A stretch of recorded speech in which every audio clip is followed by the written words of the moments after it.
We are inserting a ceiling. We switch to the ceiling ribbon. We can define the trivia ceilings, which we build with particular elements: beams, ribs, reinforcement. We can also define a monolithic ceiling, which we will later reinforce using the ArCADia Reinforced Concrete Slab module. Having our shape of the building, the easiest way would be to choose an automatic ceiling. Then, the program itself will find an outer closed level contour. We can also choose a ceiling on the outline of the rectangle, where we show the width and depth of the ceiling. We also insert a ceiling on the outer contour of walls. A ceiling is placed on the outer contour of walls because it is a good definition of a wall. In other words, the carrier layer defines the behavior of the ceiling on the walls. Only after the insertion of ceiling, you will see the opening that is entered along with the stairs. If the shape of this opening does not correspond to our needs, we can modify it. After selecting it, in the Edit window and the Delete Point option, we indicate those points that we do not need. We finish with the right mouse button. We select the opening again and we move one of the nodes. And this is how the modified opening looks.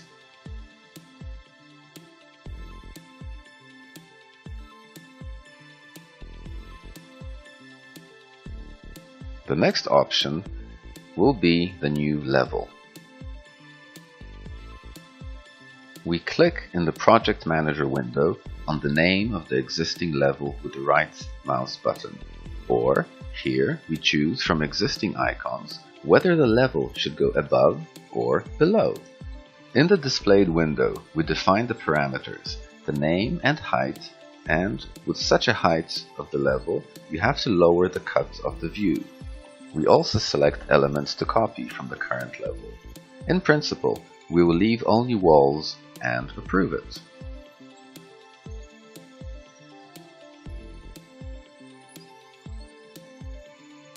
A level is being created. Because this level is lower than the current one, and all the windows are copied together with all the walls, the display window will show a message saying that windows and doors do not fit in the walls and will be removed. The program has automatically switched to the inserted level, where we will now remove some of the walls. We select all the walls from the standard group and remove those items with a single click.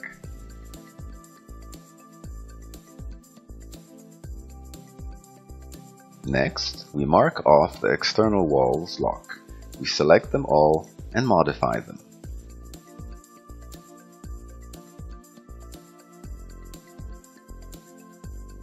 We change the materials of the wall.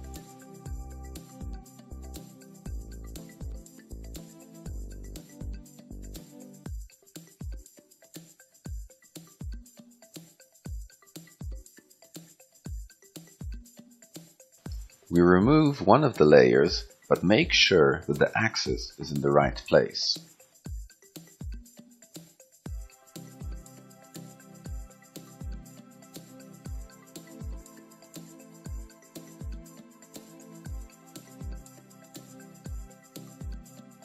We approve it by clicking OK, and the walls have been modified.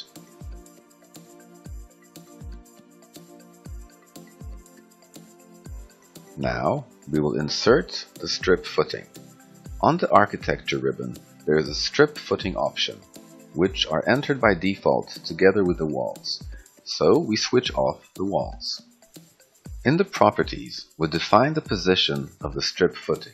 We will insert them under the existing walls.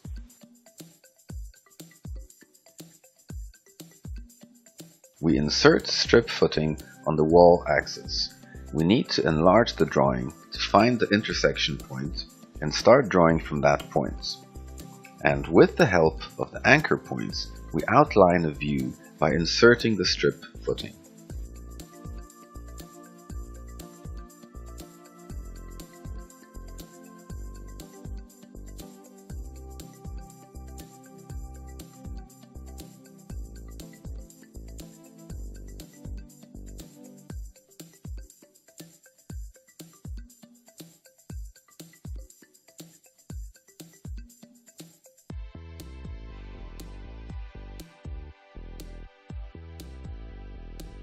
We switch to the upper level either by double-clicking on the name or once the icon before the name.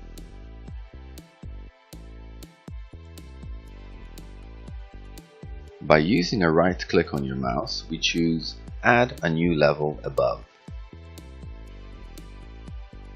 We change the parameters, for example height. We can modify the position of the floor cut line, and if we want to copy something from a certain level, we select the option and select the appropriate items.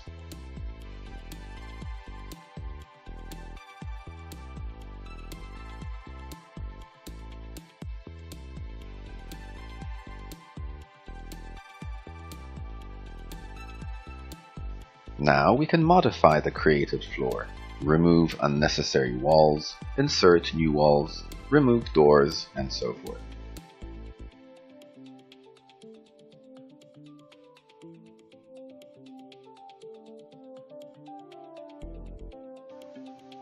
The new level is lower than the previous one,